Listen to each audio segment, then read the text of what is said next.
I'm Mary West on the Voice of the Foothills, AM 950 K-High. Wanted to also thank Schiller Engineering, Glenn Schiller, for designing the structural element of the sign and making sure, as we laughingly refer to, that it won't fall down. So we want to send a shout out to him and his business, Schiller Engineering. Thanks, Glenn. We did it! We did it! We did it! Michael, way to go, man. Bruce Cosgrove, CEO, Auburn Chamber of Commerce. So what do you think of Leadership Auburn Class of 2013 and everything they've done to the High Street entrance? You know, this has been amazing, Mary. This class is just really galvanized together. They've had a lot of energy and enthusiasm, but most of all, they've had the commitment to see this project through.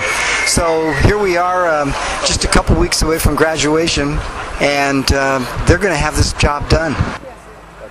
This is a project that was a sign that was first designed by Cody Carpino, who's in our Leadership Auburn Class 2013. He's our resident architect, and it was his vision to make a sign that looked in an archway manner, and then over time, as the city said, this is what you got to do. You can't have 8-inch letters, you got to have 14-inch letters. Cody and Mike and other people on the design team decided to put together a proposal, and after 2 visits, they approved this sign as you see it right now. It was Auburn Ironworks who made the sign. Uptown Signs put the vinyl lettering on the Gold Country Fair, and the lighting that will light that sign up is being done by Facility Correct, who turned out to be a volunteer on our project, and he spends almost as much time here as Leadership Auburn does. So we're really proud of what they've accomplished, and looking forward to the next leadership class, 2014.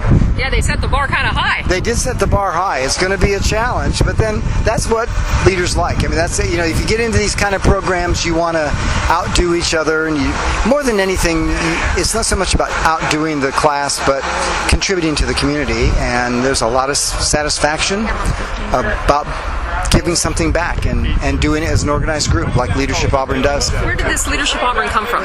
It actually evolved as a result of leadership programs in other communities across the nation.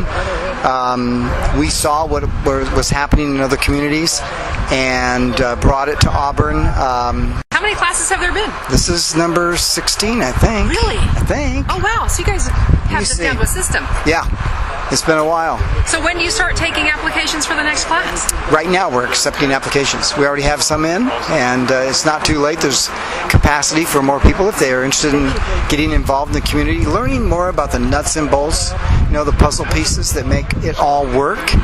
That's what Leadership Auburn does. It gives you the behind-the-scenes look at how this community ticks, what makes this community work. And you're learning it not from a professor, but from someone who's actually literally doing it. So, you know, the butcher, the baker, the candlestick maker, you're also meeting with the chief of police, the sheriff of Placer County, you're sitting down with board of supervisors or, you know, representatives, you're talking with someone from the state assembly. We bring people in who know what it takes, and they're talking from practical experience and sharing with you, this is how it actually does happen. To join the team. Okay, more than anything, just a desire. You need to be a resident of absolutely Placer County, but more specifically, you need to be a resident of the greater Auburn community. So you don't have to live in the city limits, but you need to live nearby Auburn and have a desire to be plugged into this community, Auburn, California.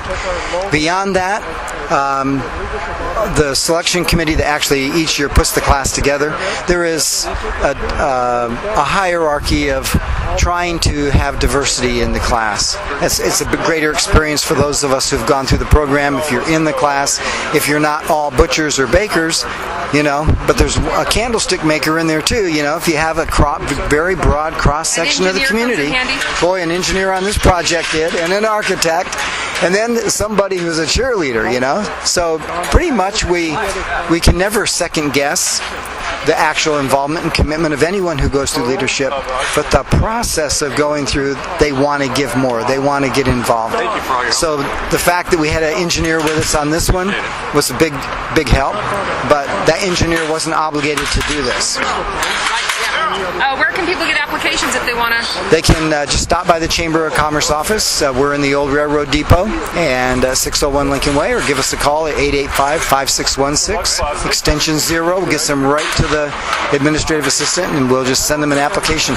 Get involved with your community, and you can do it through Leadership Auburn. If you're not already plugged in, plug yourself in. You'll absolutely come out of this program much more aware of where the needs are in the community and where your talents can work and make a difference. I'm Mary West on the Voice of the Foothills, AM 950 K High.